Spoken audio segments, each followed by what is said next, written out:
Doink. Okay, let's take a look at this. I'll open this up so you can see it. Buying versus renting. Now, of course, this is median prices all across the U.S., and we'll look at the median price, etc. I want a bigger face. Hang on a second. There, that's a little better. Buying versus renting in America, with home prices and mortgage rates both rising in the U.S., has witnessed the biggest numerical gap in cost between owning a home and renting it in over 50 years. Americans, however, have seen similar scenarios since the 80s. It's true. Housing bubble, they called it. Back in 1982, they called it. The dot-com bust, it wasn't really, but it did flatten out and plateau out a little bit. But today, the median price to rent in the United States is $1,845 per month versus their mortgage of $2,700. And I have the link here in my blog. So just go to my blog and you can go to here and take a look at, or you go to Visual Capitalist, right? Now, why is it so much more expensive? Well, cost of living's gone up, inflation's gone up, everything's gone up, and it takes longer for rent to catch up. Now, what is it here in the Bay Area? Well, it's about $1,600 per room. That's the going rate. If you rent them out individually, you can probably get a 3-bedroom house for $3,200, which is 2 times 16. So can you? Absolutely. It's expensive. It's very expensive to live here. Doesn't matter what you do, right?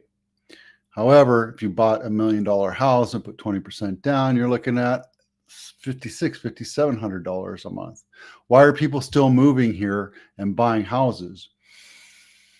The assumption that equity will continue to build. There's also there's a knowledge of where you're going to live in the next 4 to 5 years. You have some consistency of your rent being the same price, unless you buy an option arm or a flexible mortgage at interest only. That's stuck for like 3 years, but it can change your life, right? Same with rent. Outside of California, we don't have Proposition 13, so, rents will go up because taxes will go up. And when taxes go up, there's nothing you can do about it. Taxes go up, so do your payments, so do the rent. There's nothing you can do about it. So the landlord gets pinched, that means you get pinched, and that's just the way life is. So is it fair? No, it's not. Here's something to look at, population trends. Now, California is saying that they've only settled out -2%. Bullshit. I don't believe that at all. But, what do I know? In Nevada, people have moved from California to Nevada, Oregon to Nevada. Same thing with Florida and Texas. And what we're seeing in Texas and Nevada, in Florida and Nevada and somewhat Arizona is a surplus of real estate, a surplus of listings. So we're going to see price stabilization there. We're not going to see price stabilization in California, not for a while, not until the whole economy takes a dump, right? Because 30-year fixed is 6.72, 30-year jumbo is 7%, right? I got this new chart. I found this. I like this one a lot better because it doesn't push all this stuff. And here are historic rates, right? Now I understand. I get it. These are just a couple things back to 2025 or February 5th. I like this, and it kind of goes up and down and shows you the real-time numbers versus what I was showing you for the last couple of years. Treasury yield has a lot to do with where our rates are going. Now, we've been inverted since the middle of 2024, which means that we're expecting rates to go down. We're expecting rates to go down. They haven't yet because the Fed has kept it or maintained that rate. There's another thing saying that because we're seeing this inverse action, that we should assume that we should expect to see rates lower, right? It's the same thing here. When you see a change in the cost to buy versus the cost to rent, you should expect rates to change. which means we're going to catch up with the economy. It means cost to buy is going to come down. If the rates go down, cost to buy goes down. Yeah. And here's a collapse in home buyer demand. This is the everything that you're hearing on the news. Mortgage applications to buy a house has decreased, mostly because there's lack of inventory, but also there's a lot of people set it at 2.5%, 3.5%, 4.5%, happy where they are, and they're not going to refinance unless they absolutely positively have to. Just like if you have a 2% rate, you will not move unless you absolutely positively have to move for whatever reason. This is low. Applications are low because rates are high. The only way to change that is to lower rates, which would free up a lot. But there will be an inverse reaction, right? Remember, I didn't bring it up. I'm just imagining it, right? When rates go down, houses become more affordable. Housing becomes more affordable. It means you can buy more. That means more buyers enter the market. That means there's more competition, so rates stay stable in certain areas. We went back over here. We said DC is having an issue because Trump is firing a bunch of people, so they're moving out, getting out of their swamp or whatever the hell they want to call it. But Florida, they have insurance issues. It's 1% of the cost of housing right now every year. So you're paying $10,000 to $12,000 on average, or $500,000. You're paying $5,000 a year for hurricane insurance. Same thing with Texas. Austin, there's a massive exodus, from my understanding, from Austin. People are getting out of there because the jobs dried up. They all moved back to California. Is California the greatest place in the world? Weather's okay. I mean, it's raining today, and it was super crazy warm yesterday, and then the day before it was Arctic cold, and I don't know what we're seeing, but other things too. There's other reasons to move different places, like Tennessee and Nevada and Texas and Oregon don't have income tax. Correct me if I'm wrong. Washington doesn't have sales tax, or vice versa. I'm not sure. And a couple other states have some other reasons that you'd want to move there. Yeah, just give me a tropical island and a Mai Tai or what have you. Rates are not going to come down anytime soon. If they do, it'll probably be April timeframe or around tax time, because we need to have something to prop up the market, the economy.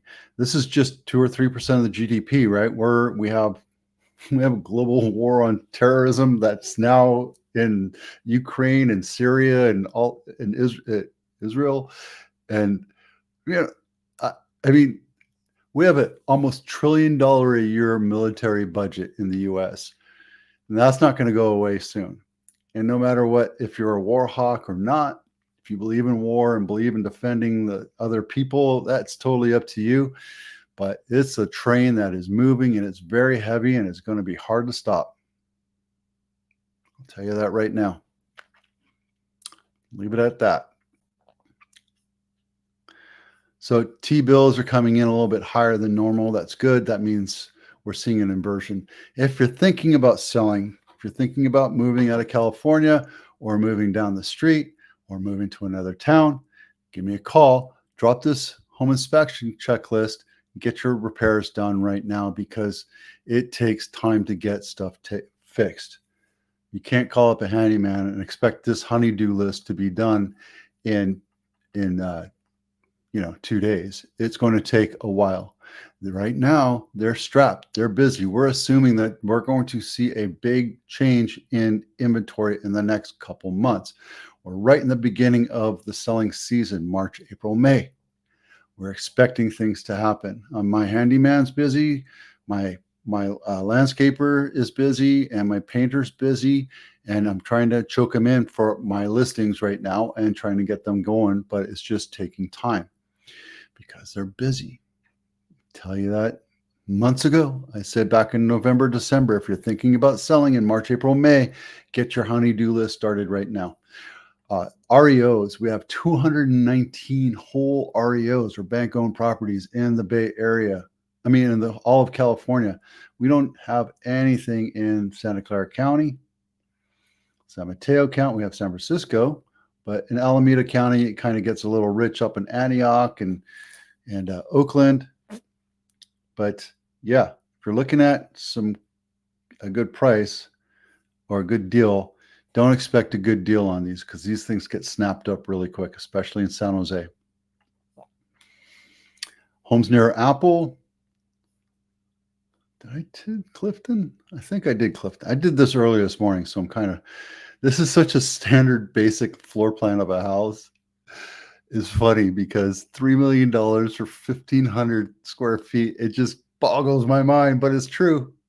Not my listing. Clifton Way, Cupertino, $3 million, 3-bedroom, 2-bath, 1,459 square feet. Built in 1960, and I can't wait to take a look inside and see how original. Everything's been updated, kind of updated. I mean, you have black granite, maybe quartz. Not sure. I mean, it's not brand spanking new. I love seeing wood cabinets, not painted cabinets, because it means it's just a few years older, and it feels like they actually got to enjoy it, which I think is important. Oh, don't tell me. That is a wall heater. Let's go take a look. Cooling.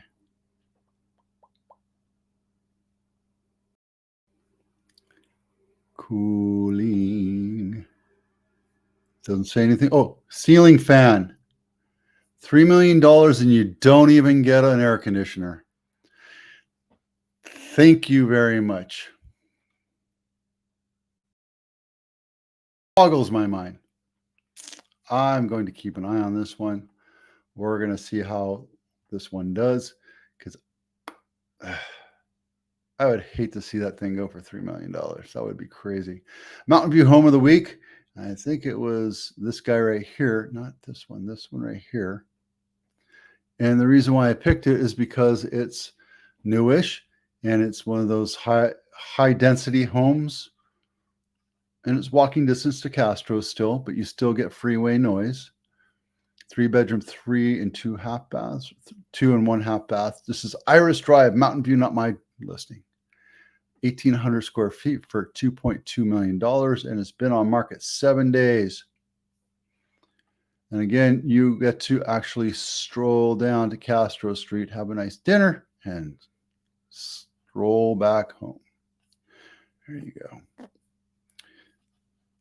I'd say 52 pictures, but I'm not going to be patient enough for this. So this is a multi-level or a tri-level. You can see because right here you go down. That's actually the entryway. There might be a downstairs bedroom and a garage. There's your living area, and then upstairs is your kitchen and dining area, just like you're seeing right here. Pretty standard layout. $2.2 million. Thank you very much. Morgan Hill. Oh, what is this? Christine. This is 90 days on market. And I just looked at this going, why is this thing still on market? Original list price, 1.25.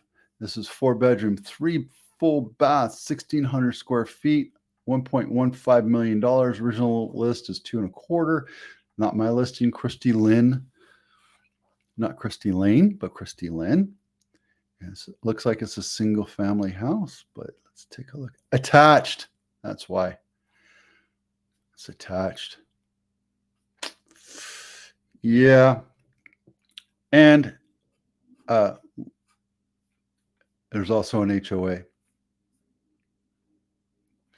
So that's why. This guy is trying to sell this. Let's see. Compared to...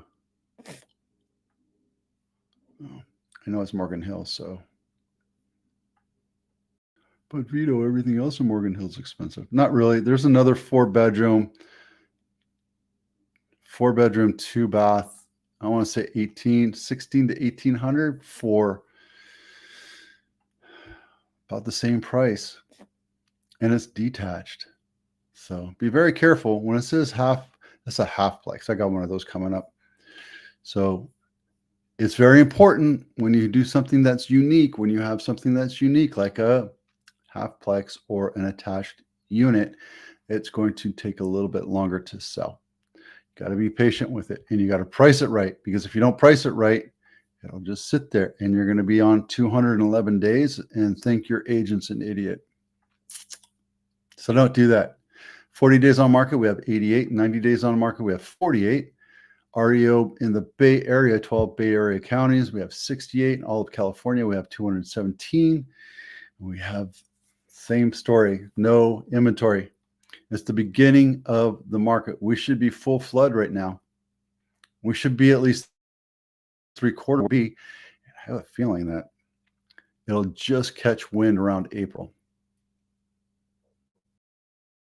Yep, that's my thought. Yep, that's it. All right.